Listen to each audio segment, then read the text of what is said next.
बिस्मिल्लाहिर्रहमानिर्रहीम। अस्सलाम वालेकुम। मैं हूं महरीन सब्तैन। देख रहे हैं आप मेरा यूट्यूब चैनल और फेसबुक पेज। नाज़रीन, कराची में मीर रज़ा अली का केस इस वक्त एक ऐसा केस बन गया है जिसने पुलिस को एक अजीब कश्मकश में डाल दिया है। कहीं तो ऐसा भी लग रहा है कि शायद जान छुड़ाने के लिए पुलिस अब इस केस को खुदकुशी कहना शुरू हो गई है, और कहीं ऐसा लग रहा है कि शायद कोई बहुत ही असर रसूख वाला है जो इस तमाम तर मामले को कठपुतली की तरह अपनी उंगलियों से नचा रहा है। कौन है वो शख्स जिसकी वजह से पुलिस तक कंफ्यूज हो रही है या कंफ्यूज होने की एक्टिंग कर रही है? मामला क्या है? कुछ चीज़ें मैंने डिग आउट की हैं, और ये चीज़ें ऐसी है कि अगर इन पहलुओं पर भी गौर किया गया तो फिर यकीनन कातिल तक पहुंच जाया जाएगा। कल तक ये बाज़गश्त हो रही थी कि मीर रज़ा अली ने शायद खुदकुशी की है। ये बात मीर रज़ा अली के वालिदैन के लिए बहुत परेशान कुन थी, बहुत तशवीशनाक थी, बहुत तकलीफ दे थी, और उन्होंने फिर ऐसे पॉइंट्स उठाए जो बहुत वजाहत कर रहे हैं। लेकिन इन सब वजाहत से पहले मैं हैरान हूँ इस बात पर कि इसे खुदकुशी कहते हुए पुलिस एक लम्हे के लिए भी नहीं सोच रही कि दो चीज़ें जो इसे खुदकुशी बताएंगी या नहीं बताएंगी वो आपको मिली ही नहीं। जब मिली ही नहीं, एक शख्स मरने के बाद क्या कोई अमल कर सकता है? हम इस बात पर भी यकीन रखते हैं कि नहीं हो सकता। तो फिर अब ज़रा कहानी सुनिएगा और कुछ चीज़ों पर, कुछ नुक्तों पर गौर कीजिएगा। और मैं हैरान हो रही हूँ कि एंकर्स जो इतना ज़्यादा बोल रहे हैं वो इन नुक्तों पर गौर क्यों नहीं कर रहे। अब ज़रा सुनते जाइए। मीर रज़ा अली की पूरी टाइमलाइन आप सब सुन चुके होंगे, मैं बहुत ही मुख्तसर करके बता देती हूँ। मीर रज़ा अपने काम की जगह से अपने घर आता है। वहाँ से घर आने के बाद वो एक गाड़ी बुक कराता है। वो घर से निकलता है 4:10 पर, और उसके बाद वो एक जगह जाता है, नहीं मालूम। फिर उसके बाद तफ्तीश में जगह और बहुत सी बातें पता लगती हैं, और उसके बाद मीर रज़ा अली की 2 दिन के बाद गली सड़ी लाश मिलती है। लाश की हालत बता रही होती है कि तेजाब फेंका गया है, चेहरे को बिगाड़ने की कोशिश की गई है, हाथों के निशानात मिटाने की कोशिश की गई है। सीने पर एक गोली है, गोली आर पार है, नहीं मालूम कि आगे से लगी कि पीछे से लगी। अब ये फिल इन द ब्लैंक जरा फिल करते हैं। मीर रज़ा अली जब अपनी होटल से निकलता है, रेस्टोरेंट से निकलता है, अपने उस किचन से निकलता है, तो अपने ऑफिस से दराज खोलता है, वहाँ से एक पिस्तौल निकालता है। वो पिस्तौल उस जगह की गार्ड का है, और वो जाने से पहले वहाँ दराज में रख के जाता है। वहाँ से वो पिस्तौल निकालता है, अपने साथ लेता है, अपनी गाड़ी में बैठता है। बैठते हुए भी हाथ में उसकी पिस्तौल दिखाई देती है। बैठने के बाद वो उस गाड़ी में अपने घर जाता है, गाड़ी से अपनी पिस्तौल निकालता है। उसके बाद बल्कि गाड़ी से पिस्तौल नहीं निकालता, पिस्तौल गाड़ी में ही रहती है। वो अंदर जाता है, अपनी वालिदा को बताता है मैं 10-15 मिनट तक आ रहा हूँ। उसके बाद वो दोबारा निकलता है, ऑनलाइन कैब बाइकिया की बुक करता है, और उसके बाद वो इस गाड़ी में बैठ जाता है।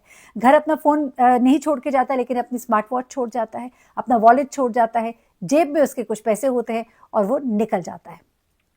उसके बाद कुछ पता नहीं लग रहा होता कि मीर रज़ा अली कहाँ गया। लेकिन फिर उसके बाद जिस जगह से मीर रज़ा की लाश मिली है, जो कि एक नर्सरी है, नर्सरी की बैक साइड है, वहाँ के बहुत से सीसीटीवी कैमरास को सर्च करने की कोशिश की जाती है। तो एक मस्जिद जिसकी बैक साइड पर एक कैमरा लगा हुआ था, वहाँ से कुछ सीसीटीवी फुटेजेस मिलती हैं। वो फुटेजेस जो है वो बड़ी हैरानकुन है, वो तशवीशनाक है, और उनमें बहुत से सवाल हैं। एक माली भी है जिसने तमाम चीज़ें बताई हैं, एक ड्राइवर है जिसने तमाम चीज़ें बताई हैं, और एक बाइक है। ये सब चीज़ें भी हैं। आहिस्ता आहिस्ता इन तमाम चीज़ों की तरफ चलते हैं। जो सीसीटीवी फुटेज अब रेस्टोरेंट से मिली, उसमें हमने देखा कि उसके हाथ में पिस्तौल है। वो सीसीटीवी फुटेज जो मस्जिद की बैक से मिलती है, उसमें देखा जाता है कि जिस जगह से मीर रज़ा अली की लाश मिली है, वहाँ पर यानी 27 को मीर रज़ा अली उस तरफ जाता हुआ दिखाई दे रहा है। उसके बाद वो वापस नहीं आया। उसी जगह अगले रोज एक बाइक आती है जो वहां 30 सेकंड के लिए रुकती है, और उसके बाद वो वहां से चली जाती है। गुमान ये गुजरा है कि अगले रोज मीर रज़ा अली को मारने के बाद यहां फेंका गया है, क्योंकि जो माली उस नर्सरी का है वो कहता है कि मैंने 27 को भी पानी दिया, मैंने 28 को भी पानी दिया, और मैंने 29 को भी पानी दिया। मैंने 28 को और 27 को यहां कुछ नहीं देखा, लेकिन 29 को मैंने यहां पर देखा। लेकिन फिर वो बाद में अपनी स्टेटमेंट दूसरी बारी में बदल देता है और कहता है कि हो सकता है मुझे नजर ना आया, क्योंकि यहाँ पे बहुत से पौधे थे और अब ये पौधे यहाँ से हटा दिए गए हैं। वो जगह अगर आप मनाजिर आप देखते हैं तो वहां पर अब कुछ भी नहीं पड़ा हुआ। वो जगह पूरी क्लियर कर दी गई है, क्योंकि उधर पूरी जगह की छानबीन की गई है। अब वो जहां पर पौधे पड़े हुए थे वहां पर भी अगर वो पानी देने गया होगा, कैसे हो सकता है कि एक पूरी डेड बॉडी पड़ी और उसको नजर ना आए? लगता है ऐसे जैसे उसके ऊपर भी कोई प्रेशर है जो उसने अपना बयान थोड़ा सा बदल दिया। हाँ, वो ये कहता है कि मैंने नहीं देखी थी, लेकिन हो सकता है पड़ी हो, मुझे नजर ना आई हो। जबकि पहली बार जब उसने बात की थी तो वो बहुत ही वाजे कह रहा था कि मैंने यहाँ पर कुछ भी नहीं देखा, न 27 को न 28 को, लेकिन 29 को देखा।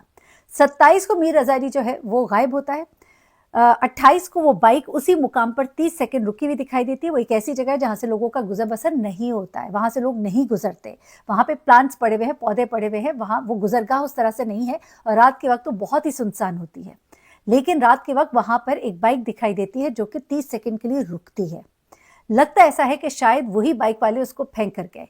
अब उस बाइक को ढूंढने की कोशिश की जा रही है, कहाँ से वो चली होगी, कहाँ तक गई होगी, उसे ट्रैक करने की कोशिश की जा रही है, लेकिन अभी तक उस तक नहीं पहुंचा गया। पहले वही जो इमीडिएट एक आई थी रिपोर्ट, उसमें कहा गया था कि बॉडी पर तशद्दुद के निशान है, चेहरे को जलाया गया है, लेकिन अब बाद में कहा जा रहा है कि नहीं, गर्मी की हिद्दत की वजह से ये सब कुछ हुआ। तो वालिद का एक सवाल है जो बड़ा ही वैलिड है कि क्या गर्मी की शिद्दत से सिर्फ चेहरा ही बिगड़ा, पूरी बॉडी नहीं बिगड़ी? पूरी बॉडी पर इस तरह से गलने, जलने, सड़ने के निशानात नहीं है, लेकिन चेहरा जो है वो गला हुआ है। उसके बाद इसके वालिद कहते हैं कि हमारे बेटे के चेहरा जिस तरह से जमीन की तरफ था, तो उसकी तो कमर का हिस्सा ज्यादा झुलसा हुआ होना चाहिए था, जला हुआ होना चाहिए था, लेकिन उसका चेहरा जला हुआ है। अच्छा, अब यहां पर एक और सवाल है। मीर रजा अली को एक गोली लगी है सीने में। अब पुलिस शायद ये कहने की कोशिश कर रही है कि कह रहे हैं, क्यों कह रहे हैं ये भी जरा सुनिएगा, खुदकुशी का क्यों कह रहे हैं। क्रिप्टो करेंसी की तरह की ही एक आप समझ लीजिए एक है गेम नहीं, मतलब कि एक इन्वेस्टमेंट है जो कि की गई, और उसमें कह रहे हैं कि जी मीर रजा को बहुत नुकसान हुआ। और इसके बारे में बाबर सलीम हमारे बहुत अच्छे रिपोर्टर हैं, वो बताते हैं कि एक उनके दोस्त हैं जो कि किसी कॉमेडियन के बेटे भी हैं, उन्होंने की बताया कि इसने मुझसे 80 लाख रुपया भी मांगा था, परेशान था, कर्जे में जकड़ा हुआ था, शायद इसके पैसे डूब गए थे। इसके वालिद कहते हैं 3-4 करोड़ तो कोई बात ही नहीं थी, इतना अच्छा इसका चलता हुआ कारोबार था, तो ये इस तरह की इतनी सी अमाउंट के लिए कैसे खुदकुशी कर सकता था। उसके बाद इसके वालिद ने और भी बहुत से सवालात उठाए, लेकिन जरा यहाँ पर वापस आइएगा। इसके दोस्तों ने शुरू में मीडिया से और किसी भी पुलिस वाले से बात करने से गुरेज किया, कुछ बताने से गुरेज किया, वालिद के पास आने से गुरेज किया। ऐसा लगता है जैसे कि वो बहुत कुछ जानते हैं और बताने से झिझक रहे हैं। लगता है कि कोई ऐसा ताकतवर है जिसको शायद छुपाने की कोशिश की जा रही है, ऐसा गुमान गुजरता है। क्योंकि बहुत से ऐसे दोस्त हैं जो उसके वालिद को मिलने ही नहीं आए, जो कहने को दोस्त थे। पार्टनर्स और भी थे, एक और पार्टनर और एक और पार्टनर।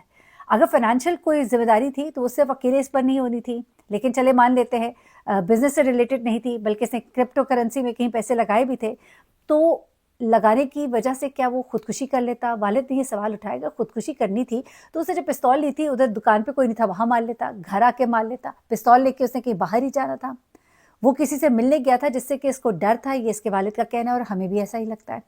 फिर उसके बाद अगर वो वहां पर गया था, टैक्सी ड्राइवर कहता है कि मैंने गाने उसने लगाए हुए थे, मैंने कहा सुबह फजर का वक्त है, तो उसने कहा लगे रहने दीजिए, जाने दीजिए, और वो उसके बाद वहां पर गया, वहां पे वो उतरा। अब जो दो बहुत बड़ी बातें हैं जिन्हें मुसलसल इग्नोर किया जा रहा है, मैं बड़ी हैरान हूं। एक तो सबसे पहली बात ये कि अगर अपने आप को खुद ही सीने पे गोली मारी है तो वो बड़ा मुश्किल काम है, आमतौर पे कनपटी पे रख के मारी जाती है। सीने पे रख के अपने आप को गोली मारना, यानी कि आप ऐसा करके यूं पीछे को करेंगे, ये एक थोड़ा सा मुश्किल, थोड़ा नेचुरल तरीके से मुख्तलिफ है। मारना ही तो इंसान अपनी कनपटी में मारेगा। चलिए इस बात को भी एक साइड पे रख देते हैं। अरे भाई, गोली निकल कर एक तरह से दूसरी तरफ बाहर निकली है, जब वो बाहर निकली है तो किधर गई है गोली, कोई समझ नहीं, कहीं नहीं मिली। सारा छानबीन कर लिए, एक नहीं, दो नहीं, तीन नहीं, 5-5 बार जगह को एक एक जरे जरे को छाना गया। अब नहीं पता कि किसी वक्त आकर कह दें कि जी मिल गई, लेकिन अभी तक कुछ भी नहीं मिला। और मिलनी तो बिल्कुल उसी स्पॉट से चाहिए थी जहां से बॉडी मिली है, वहां से नहीं मिली। इससे बड़ा और क्या हो सकता है? इसके बाद भी अगर कोई कहे कि खुदकुशी है, मुझे समझ नहीं आती। ये इतनी, ठीक है, परेशानी हो सकती है, पैसों की वजह से हमने देखा बहुत से लोगों ने इस तरह के इकदाम किए, उठाए ऐसे स्टेप्स, लेकिन यहाँ पर अगर खुदकुशी है तो गोली आर से पार हुई। अभी शुरू में ये कहा गया सीने पे मारी है, लेकिन अभी भी जो हमारी बात हुई है उसमें यही बात सामने आ रही है कि अभी ये कंफर्म नहीं है कि सामने से मारी है कि बैक साइड से मारी है। अगर तो बैक साइड से मारी है तो फिर तो डेफिनेट ये मारा गया, कत्ल किया गया, ये तो अभी फाइनल रिपोर्ट आनी है। लेकिन दूसरी बात यह है, गोली आर पार हुई, गई किधर? हवा में मोहल्ले को गई, कहीं चली गई, उड़ गई, टहली लोगी हवा में, कहीं नहीं मिली। उसके बाद एक और बड़ा सवाल ये है भाई कि जब उसने अपने आप को गोली मार ली है तो पिस्तौल तो वही होना चाहिए ना, या मरने के बाद उसकी रूह आई और उसकी रूह ने वो पिस्तौल उठाया जाके कहीं रखा ही। उसके बाद एक और चीज, इसका फोन जो है, अली रजा के मरने के बाद उसका फोन ऑन होता है। फोन ऑन होता है, पुलिस फोन जिसके पास उस तक पहुंचती है, पता लगता है वो एक मजदूर है। उसके बकौल मुझे यहाँ झाड़ियों के पास से ये फोन मिला, करीब ही जहां पर मीर की बॉडी पड़ी थी। लगता ऐसा है कि गालबन ये फोन या तो जो भी एक धींगा मुश्ती हो रही होगी, जो कुछ भी हो रहा होगा उसमें वो गिर गया होगा। एक ये गुमान ज़ाहिर किया जा रहा है कि हो सकता है जिस वक्त मीर को पकड़ने की कोशिश की गई होगी, अगवा करने की कोशिश की गई होगी, मारने की कोशिश की गई होगी, तो इस धींगा मुश्ती में उसका मोबाइल गिर गया जो अननोटिस गया, वरना जो कातिल थे वो तो ज़रूर लेकर जाते। और इस वक्त ऐसी ऐसी चीज़ें हैं कि मैं हैरान हूँ कि कैसे इन पॉइंट्स को मिस किया जा रहा है। और बस ये इस वक्त हाँ प्रेशर बहुत है पुलिस के ऊपर, पूरे कराची में एहतजाज हो रहा है, जगह जगह एहतजाज हो रहा है, बड़ी बड़ी एहतजाज की कॉल्स दी जा रही हैं, नौजवान सड़कों पर निकल रहे हैं, लॉ एंड ऑर्डर की सिचुएशन जो है डिस्टर्ब होने की एक परेशानी है। तो शायद इस वजह से जल्दी से, वरना मिल नहीं रहा क्लू तो फिर जल्दी से इसको ठप कर दे। क्या इस ठप करने में माँ बाप को इतनी बड़ी अजियत दी जाएगी कि एक बेटा जो है उसके कत्ल के ज़िम्मेदारों को वो जानना चाह रहे हैं, उस तक पहुंचना चाह रहे हैं, तो किस तरह से इन चीज़ों को जो है इग्नोर किया जा रहा है, ये बहुत ही तकलीफ दह है। ऐसा नहीं होना चाहिए और असल कातिलों तक पहुंचने की कोशिश की जानी चाहिए, ना कि ये कि उल्टा अपने सर से उतारने के लिए इसे खुदकुशी करार दे दिया जाए। खुदकुशी जो है अगर है तो फिर उसके जो लवाजमात हैं वही पूरे नहीं, ना पिस्तौल वहाँ पर, ना गोली का खौल वहाँ पर, होल्स्टर वहाँ पर मौजूद है, वो तो वही होल्स्टर है जो ये लेकर गया था जिसके अंदर वो पिस्तौल था, तो वो वहाँ पर मौजूद है लेकिन वो पिस्तौल वहाँ पर नहीं है। तो ये चीज़ें जो है, और वो पिस्तौल जो है लगता ऐसा है कि धींगा मुश्ती में वही पिस्तौल उसका ही निकाला गया, उसी को इस्तेमाल किया गया। अब जो गोली का जो मतलब अब जो उसके लग रहा है, जो उसके बॉडी में जो गोली चलाई गई है वो उसी पिस्तौल की लग रही है जो कि उसने अपने ऑफिस से उठाया था, लेकिन अभी तक गोली का खौल, गोली कुछ नहीं मिला। तो फिर ये चीज़ें जो है सवाल उठा रही हैं। ऐसा लगता है कि जाए वकुआ जो है वो ये नहीं था, मारा कहीं और गया, ला कर फिर यहाँ पर फेंका गया है, और गुमान गुजरता है कि वही मोटर बाइक वाले जो हैं वही उसको ला कर यहाँ पर फेंक कर गए हैं। और वो जो बदलते हुए बयानात हैं और कुछ दोस्तों पर भी शकूक व शुबहात का इजहार, अलल ऐलान तो नहीं कर रहे वालिदैन, लेकिन बता रहे हैं, लगता ऐसा है कि शायद कोई पार्टनर, शायद कोई दोस्त, कोई ऐसा करीबी है। और उस दिन उसके सोशल मीडिया अकाउंट्स बंद होना हो सकता है जो उसके ऊपर एक प्रेशर था पैसों का, लोगों की पेमेंट्स का, तो इस वजह से उसने बंद कर दिया कि जितने लोग देखेंगे फिर इतनी ज़्यादा वो उसके ऊपर गुफ्तगू होगी। ये हो सकता है। 2 लाख रुपए वालिद के अकाउंट में उसने ट्रांसफ़र किए निकलने से पहले, तो भाई वो 2 लाख कोई इतनी बड़ी अमाउंट तो है नहीं आजकल के ज़माने में, और फिर अगर 2 लाख जो किए गए ट्रांसफ़र, तो वो तो वैसे भी उसके वालिद कहते हैं कि रात के वक्त वो बैठ के अपने साइड ट्रांसफ़र करता था पैसे और काम करता था, तो वो किए गए तो कोई इतनी बड़ी बात नहीं है। देखना ये होगा कि उसके अकाउंट में टोटल पैसे कितने थे। लेकिन एक और चीज़ जो है, वालिदैन को जो एक इत्मीनान नहीं हो रहा कि मेडिकल में जो चीज़ें आई हैं, तो मैं समझती हूँ कि उनके इस शक को दूर किया जाना चाहिए, उनके सामने चीज़ें लानी चाहिए, भले वो अपने साथ 2-3 एक्सपर्ट्स लेकर आएँ और वो एक्सपर्ट्स जो है उन एक्सपर्ट्स के साथ बात करें जिन्होंने ये पूरा तज्ज़िया किया है बॉडी का, और उनके साथ डिस्कशन के बाद एक हतमी राय पर पहुंचा जाए ताकि वालिदैन के जो तहफ़्फ़ुज़ात हैं उन्हें भी दूर किया जाए। और ज़्यादा ट्रांसपेरेंसी होनी चाहिए, और ये जो 2 चीज़ें अभी तक नहीं मिल रही, यही तो सबसे बड़ी बात है। ना गोली, ना गोली का खौल, ना वो पिस्टल, कुछ भी तो नहीं मिला। तो फिर किस बात पे, किस बुनियाद पर आप कह रहे हैं कि उसने खुदकुशी की होगी? पीछे से तो वो अपने आप को मार नहीं सकता, आगे से मारने का वो एंगल ठीक बनता नहीं। अगर बनता भी है तो फिर वो 2 चीज़ें कहाँ गई? मरने के बाद तो नहीं लेकर जा सकता। अगेन वही सवाल, बार-बार इन चीज़ों पर गौर करने की ज़रूरत है। आज किसी और की औलाद गई है, खुदा ना खास्ता कल हम में से किसी के घर में इस तरह हो सकता है, कुछ भी हो सकता है। आज हम उसके लिए आवाज़ नहीं उठाएंगे, कल फिर हम इस बात का कोई जवाब नहीं दे सकेंगे कि हमारे लिए कोई आवाज़ क्यों नहीं उठी, या हमारे बच्चों के साथ ऐसा क्यों हुआ। आवाज़ तो अल्लाह करे ना ही उठानी पड़े। जिसका जवान गया है उससे पूछिए। जवान का लाशा उठाने के बाद मुसलसल मीडिया के सामने बैठकर लोगों के सवालों के जवाब देना, और फिर एक ऐसी बात को सुनना जो और भी तकलीफ दे, जहाँ वो अपने बेटे को शहीद कह रहे हैं, वहाँ पर लोग ये कहें कि उसने खुदकुशी की है, तो कितना एक तकलीफ दे होगा। मज़ीद ट्रांसपेरेंसी की ज़रूरत है। शहर कराची जो है वो इस वक्त खूनम खून है, यकीन मानिए तकलीफ़ होती है बड़ी। सारे पाकिस्तान में जो एक आप कहिए कि जनरेट करने वाला, इकोनॉमी को बूस्ट करने वाला, पुश करने वाला शहर, और फिर इतना ही मजलूम शहर, बहुत ही तकलीफ़ होती है। अपना बहुत ख्याल रखिएगा। इस केस को हम आखिर तक रिपोर्ट करेंगे, जो भी डिटेल्स आएंगी मैं आपके साथ शेयर करूंगी। अपना बहुत ख्याल रखिएगा, दुआ में याद रखिएगा। अल्लाह हाफ़िज़।